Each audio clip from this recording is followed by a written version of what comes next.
അതിപരിശുദ്ധ നാമം വാഴ്ത്തപ്പെടുമാറാകട്ടെ. ഇന്നത്തെ ചിന്തയ്ക്കായി ഗലാത്യർ 5:22. ആത്മാവിൻ്റെ ഫലമോ സ്നേഹം, സന്തോഷം, സമാധാനം, ദീർഘക്ഷമ, ദയ, പരോപകാരം, വിശ്വസ്തത, സൗമ്യത, ഇന്ദ്രിയജയം. ഈ വകയ്ക്ക് വിരോധമായ ഒരു ന്യായപ്രമാണവുമില്ല എന്ന് വിശ്വസ്തത എന്ന ഒരു ആത്മാവിൻ്റെ ഫലത്തെക്കുറിച്ച് അടിയൻ ചിന്തിക്കാനായിട്ട് ആഗ്രഹിക്കുന്നു.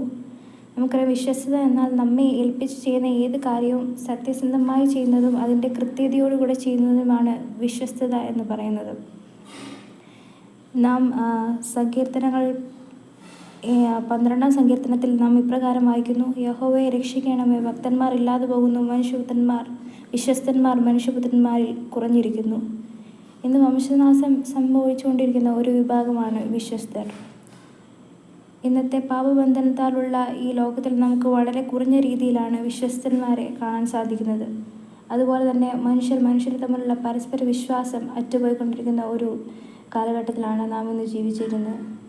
സമൂഹം നല്ലവനെന്ന് പരിപോഷണം കൊടുക്കുന്ന ഒരാൾക്ക് വിശ്വസ്തനാകാനും മിടുക്കനാകാനും കഴിയും. എന്നാൽ സമൂഹം മിടുക്കൻ എന്ന് പരിവേഷം കൊടുക്കുന്ന ഒരുവന് നല്ലവനും വിശ്വസ്തനാകാൻ കഴിയണമെന്നില്ല. ദൈവം നമ്മെക്കുറിച്ച് ആഗ്രഹിക്കുന്നത്, അന്വേഷിക്കുന്നത് വിശ്വസ്തന്മാരെയാണ്. അതുകൊണ്ട് നാമും വിശ്വസ്തതയുള്ളവരാകണം. നാം ഇനി ഏതൊക്കെ കാര്യങ്ങൾ വിശ്വസ്തരായിരിക്കണം? നാം ഈ ലോകത്തോടനുബന്ധിച്ച് നാം പല സാഹചര്യങ്ങളിൽ കൂടെ നമ്മുടെ ജീവിതത്തിലോട്ട് കടന്നു പോകും. കുടുംബത്തോടുള്ള ബന്ധപ്പെട്ട്, സഭയോടുള്ള ബന്ധപ്പെട്ട് നമ്മൾ വിശ്വസ്തരാകണം. സാമ്പത്തിക ഇടപെടലുകളിൽ നമ്മൾ വിശ്വസ്തരാകണം.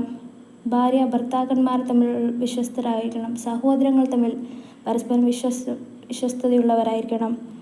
അതുപോലെ തന്നെ നമ്മൾ ഏത് തൊഴിൽ സാഹചര്യങ്ങളിലിരുന്നാലും അവിടെ നാം വിശ്വസ്തരായിരിക്കണം. ഇതൊക്കെയാണ് ദൈവം നമ്മെക്കുറിച്ച് ആഗ്രഹിക്കുന്നത്.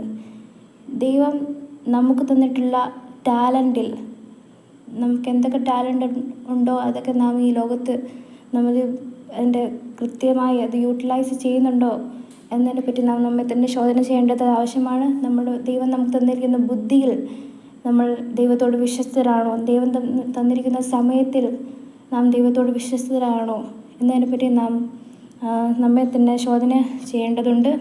ഇനി നാം നമ്മോട് തന്നെ വിശ്വസ്തതയുള്ളവരാകണം. നമ്മുടെ മനസ്സാക്ഷി, നമ്മുടെ ചിന്ത, വികാരങ്ങളിൽ എല്ലാം ഉള്ള നിയന്ത്രണം, നാം എത്രത്തോളം നമ്മോട് തന്നെ വിശ്വസ്തരാണെന്നുള്ള ഒരു തിരിച്ചറിവ് നമുക്കുണ്ടാവണം. ശരിയും തെറ്റിനെയും വിവേകിച്ചറിയാനുള്ള ഒരു തിരിച്ചറിവും നമുക്കുണ്ടായിരിക്കണം. അതുപോലെ തന്നെ സാമ്പത്തിക കാര്യങ്ങൾ. ഇന്ന് മനുഷ്യന് ഏറ്റവും കൂടുതൽ വിശ്വസ്തത നഷ്ടപ്പെടുന്ന സാമ്പത്തിക കാര്യങ്ങളിലാണ്.